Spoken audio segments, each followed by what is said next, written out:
everyone, myself Afsha, English teacher at Elizabeth High School and Junior College. Welcome back to my class. In our previous class, we have already completed the 6th unit of our class 10th textbook. Now let us proceed towards the 7th unit, and the theme of this unit is nation and diversity. You can go through the face sheet to know this, because in your face sheet it has given that a Hindu person and a Muslim man, they are playing cricket, right? So it is showing the love between two religions and two cultures. So this unit will definitely focus on the beauty of the unity, right? The variations, the diversities that are present in our nation. Okay, so nation and diversity. Now let us proceed towards our part A, that is my childhood. It is written by Dr. APJ Abdul Kalam. I hope you all know about him, but let us proceed towards his introduction in detail. Dr. APJ Abdul Kalam, that is Abul Pakir Jainul Abidin Abdul Kalam, was born on 15th of October 1931 at Rameshwaram in Tamil Nadu. So he was a native of Tamil Nadu.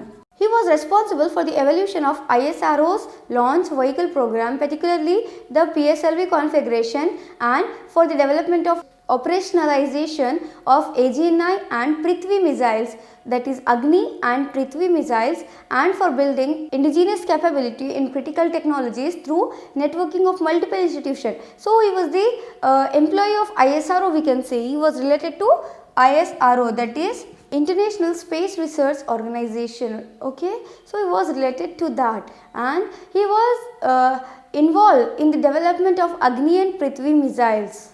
In his literary pursuit, 4 of Dr. Kalam's books, Wings of Fire, India 2020, A Vision for the New Millennium, My Journey, and Ignited Minds. So these were his famous writings, we can say. Unleashing the Power with India have become household names in India and among the Indian nationals abroad. Dr. Kalam received honorary doctorates from 30 universities and institutions. So he got awarded as doctorate from 30 different universities. He was awarded the coveted civilian awards Padma Bhushan and Padma Vibhushan, and the highest civilian award Bharat Ratna. Dr. Kalam became the 11th President of India on 25th of July 2002. So he got many different awards like Padma Bhushan, Bharat Ratna, and National Civilian Awards, and etc. And he became the 11th President of our country on 25th of July 2002. So that was all about our author. Now let us proceed towards our lesson in detail. Now the name of our lesson is My Childhood. Here my refers to Dr. APJ Abdul Kalam. It means that he is writing his own story. It means it is a kind of autobiography. I hope you all know the difference between biography and autobiography. Biography is something if a person is writing about other, right? But coming to autobiography, it is a literary work where a person will write about himself. So it is also an autobiography of Dr. APJ Abdul Kalam. I was born into a middle class Tamil family in the island town of Rameshwaram in the erstwhile Madras state. So as we have discussed earlier, he was born in Rameshwaram, Tamil Nadu, and he belonged to a middle class family. My father, Jainul Abidin, had neither much formal education nor much wealth. Despite these disadvantages, he possessed great innate wisdom and a true generosity of spirit. So, his father did not receive any formal education. He means to say that he was not a graduate or postgraduate, but he was very wise, having full of knowledge of this world and full of experience. He had an ideal helpmate in my mother, that is Ashiyamma. So the name of his father was Jainul Abidin and his mother was Ashiyamma, who was an ideal partner to her husband, that is Jainul Abidin. I do not recall the exact number of people she fed every day, but I am quite certain that far more outsiders ate with us than all the members of our own family put together. So it was her daily routine to feed the strangers. See how good quality it is, right? Regularly feeding some people means it's a very good quality, we can say. I was one of the children, a short boy with rather undistinguished looks, born to tall and handsome parents. So APJ Abdul Kalam was not that much handsome, right? He was a very short boy who was not that much handsome, we can say, who was born to very good and handsome parents, tall and handsome parents. We lived in our ancestral house. What is the meaning of ancestral house? The house that belongs to our grandparents, right? So he used to live in his ancestral house, which was built in the middle of the 19th century. It was a fairly large pakka house made of limestone and brick on the Mosque Street in Rameshwaram. My austere father used to avoid all inessential comforts and luxuries. However, all necessities were provided for in terms of food, medicine or clothes. In fact, I would say mine was a very secure childhood, both materially and emotionally. So their house were having all the necessary things, right? Because his ancestors, his grandparents did not believe in luxuries. So they have just constructed a house that will be enough for living a life, right? Very peacefully and safely, and his was a very secured and very good childhood, we can say, very secure childhood, right? That was good both materially as well as emotionally. The Second World War broke out in the year 1939 when I was 8 years old. For reasons I have never been able to understand, a sudden demand for tamarind seeds erupted in the market. So what happened now? When he was just 8 years old, that is in the year 1939, Second World War broke out, right? So but he don't know that something was going on. That is the demand of tamarind seeds. He don't know the reason behind that. I used to collect the seeds and sell them to a provision shop on Moss Street. A day's collection would fetch me the princely sum of 1 anna.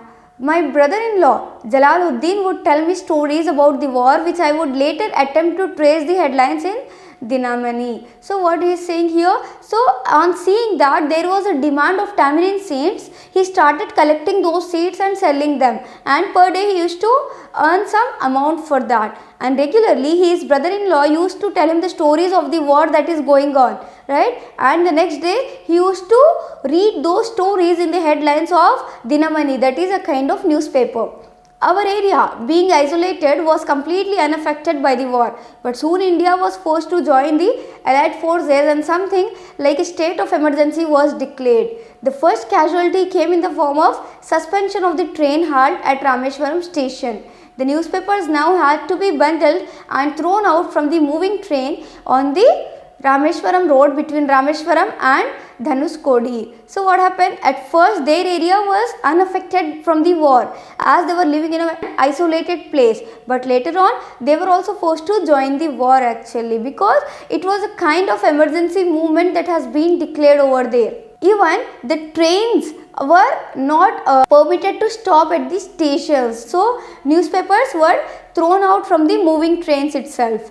That forced my cousin Samshuddin, who distributed newspapers in Rameshwaram, to look for a helping hand to catch the bundles, and as if naturally I filled the slot. Samshuddin helped me earn my first wages. Half a century later, I can still feel the surge of pride in earning my own money for the first time. So what happened? When the newspapers were being thrown on the roads from the moving trains, his cousin Samshuddin used to collect those newspapers and distribute that or sell that, we can say, in the village, and this little boy used to accompany him, and Samshuddin used to give him some wages for that. And what he is saying here, after the half of the century, after 50 years also, when he have written this autobiography, he is saying that I still remember the pleasure of earning my own wages, my first salary. Every child is born with some inherited characteristics into a specific socio-economic and emotional environment and trained in certain ways by figures of authority. I inherited honesty and self-discipline from my mother, from my father. I inherited faith in goodness and deep kindness, and so did my 3 brothers and sisters. So what he is saying here, every student or every person, we can say, every human being will have some inherited characteristics, right, into a specific social and economic environment. There will be some characteristics that we will get from our parents, right, hereditary. So he was having the character of honesty and self-discipline that he gained from his parents. Not only himself but his siblings also received the same characters from his parents. He means to say that they were very honest and self-disciplined peoples. I have 3 friends in my childhood: Ramanatha Shastri, Arvindam and Shiva Prakashan. So these are the names of his three friends. All these boys were from orthodox Hindu Brahmin families. As children, none of us ever felt any difference amongst ourselves because of our religious differences and upbringing. So all of his three friends belongs to Brahmin family only, but they were having no differences among them, right? They never used to care about the religious differences, caste and creed. In fact, Ramananda Shastri was the son of Pakshi Lakshmana Shastri, the high priest of the Rameshwaram temple. Later he took over the priesthood of the Rameshwaram temple from his father. Arvindan went into the business of arranging transport for visiting pilgrims, and Shiva Prakasham became the catering contractor for the southern railways. So he's one of his friends whose name was Ramananda Shastri was a son of the highest priest of the Rameshwaram temple. See, and let me tell you one thing before itself, that his father was a priest, that is Maulvi of a mosque, right? So he also belonged to a holy family and his friend also belongs to a holy family, but they were from the different religions, but they never used to differentiate among themselves. During the annual Sri Sita Rama Kalyanam ceremony, our family used to arrange boats with a special platform for carrying idols of the Lord from the temple to the marriage site, situated in the middle of the pond called Ramatrita, which was near our house. Events from Ramayana and from the life of the prophet were the bedtime stories my mother and grandmother would tell the children in our family. So during the annual festival, that is of Sri Sita Rama Kalyanam ceremony, Sita and Ram, right? So that ceremony also this family used to celebrate. Being a Muslim family, they used to celebrate that festival also, and it was their daily routine to listen to the stories of Bhagavad Gita, that is Ramayana and Mahabharata, and as well as the stories of Prophet Muhammad sallallahu alaihi wasallam, right? One day when I was in the 5th standard at the Rameshwaram Elementary School, a new teacher came to our class. I used to wear a cap which marked me as a Muslim, and I always sit in the front row next to Ramananda Shastri who wore the sacred thread. So what happened now? One day when he was in 5th standard, a new teacher entered their classroom, and the teacher was confused on seeing the appearance of these two kids. One was APJ Abdul Kalam and the other was his friend, that is Ramananda Shastri. Why the teacher was very shocked? Because he was a pure Muslim boy wearing a cap that indicates that he is a Muslim, and Ramananda Shastri was having a sacred thread in his neck. The new teacher could not stomach a Hindu priest's son sitting with a Muslim boy. So the teacher started differentiating among them actually. In accordance with our social ranking, as a new teacher saw it, I was asked to go and sit on the back bench. I felt very sad, and so did Ramanandam Shastri. He looked utterly downcast as I shifted to my seat in the last row. The image of him weeping when I shifted to the last row left a lasting impression on me. So what happened now? That teacher, right? Shame on the teacher, we can say, who started dividing the students based on the caste, right? So she was unable to digest the fact that a Hindu Brahmin boy, right, is sitting with a Muslim boy. So she asked APJ Abdul Kalam to go and sit on the last bench, and when he moved to the last bench, he still remember how his friend's face was, how he was weeping actually, how he was crying. After school, we went home and told our respective parents about the incident. Lakshmanana Shastri summoned the teacher and in our presence told the teacher that he should not spread the poison of social inequality and communal intolerance in the minds of innocent children. So what happened now? After going home, they have complained this whole story to their parents, and on the other hand, the boys, Ramanandam Shastri's father, whose name was Lakshmana Shastri, complained about the teacher in the school, and in front of the students only, he scolded the teacher and said her that she or he, we can say, should not spread the poison of the social inequality in the small minds, beautiful minds of the children. He bluntly asked the teacher to either apologize or quit the school and the island. Not only did the teacher regret his behavior, but the strong sense of conviction Lakshmana Shastri conveyed ultimately reformed this young teacher. So what happened now? The teacher was left with only one option, that is either to regret, apologize, or to leave the school and the island. So the teacher regret and apologize to the students. Now what happened? from that day, teacher's mind was reformed. He also started believing in social equality. On the whole, the small society of Rameshwaram was very rigid in terms of the segregation of different social groups. However, my science teacher, Shiva Subramanya Iyer, though an orthodox Brahmin with a very conservative wife, was something of a rebel. He did his best to break social barriers so that people from varying backgrounds could mingle easily. He used hours with me and would say, Kalam, I want you to develop so that you are on par with the highly educated people of the big cities. So, one teacher was there who used to differentiate, who used to spread the poison of the inequality. On the other hand, there was another teacher whose name was Shiva Subramaniam Iyer, right? Who was a science teacher actually, and who was an orthodox Brahmin, perfect Brahmin we can say, and was having a conservative wife, but he was not having the poison of social inequality in his mind. He used to spend time with Kalam also, and he used to say that you have to develop in order to sit with highly educated people of big cities. It means that he used to dream that Kalam should become a good and big personality. One day, he invited me to his home for a meal. His wife was horrified at the idea of a Muslim boy being invited to dine in her ritually pure kitchen. She refused to serve me in her kitchen. Shiva Subramaniam Iyer was not perturbed, nor did he get angry with his wife, but instead served me with his own hands and sat down beside me to eat his meal. So what happened, one day his science teacher, that is Subramaniam Iyer, invited him for a meal, right, for dinner. But his wife, who was a very conservative Brahmin actually, she was refusing that because she cannot digest that a Muslim boy would come and sit in her kitchen, right, because she used to believe that a Muslim will. What happened to this? When his wife refused, Subramaniam Iyer did not get angry, but he only served food to this boy with his own hands, and he also sat beside him at the time of his meal.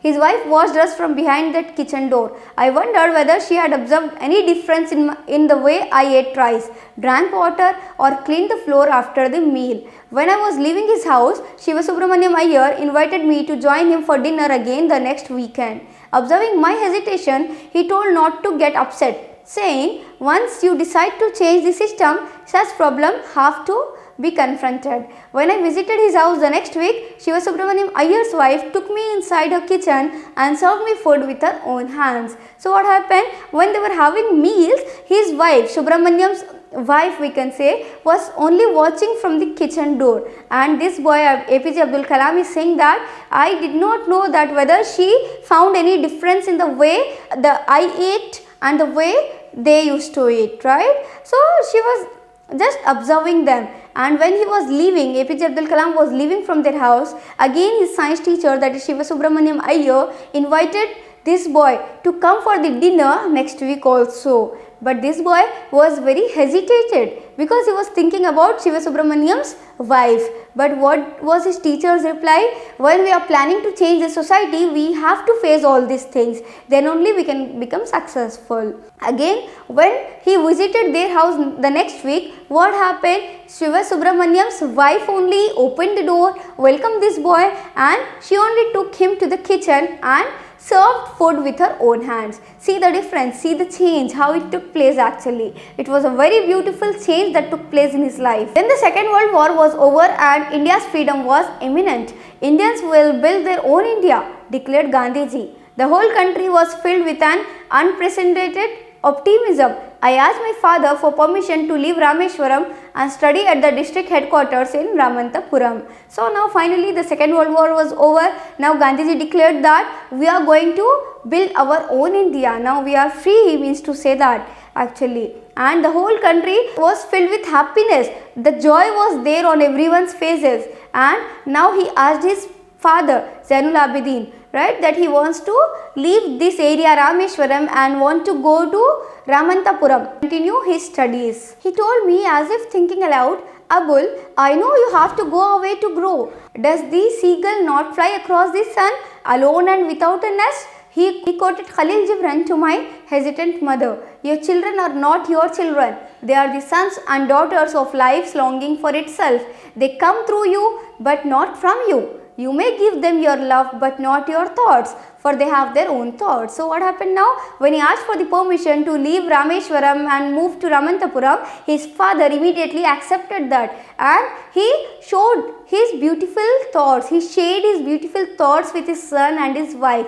He said that, why can't you go? Because a seagull will also fly across the sun alone and without a nest, right? So you too can go from here. And he quoted Khalil Gibran. Khalil Gibran is a famous writer actually, and he said his writings, he expressed Khalil Gibran's writings to his mother and said that your children are not your children. They are the sons and daughters of the life longing itself, right? They come through you but not from you. You can give them your love but not your thoughts. You cannot burden them with your thoughts. You cannot expect them to think in the same way as if you are thinking. See how beautiful thoughts he was having. And finally, he allowed APJ Abdul Kalam to leave that place and move to the other country or place we can say and continue his studies. This was all about the autobiography of APJ Abdul Kalam. I hope you all have understood and you all have understood the importance of diversities, importance of religions and unity in our life.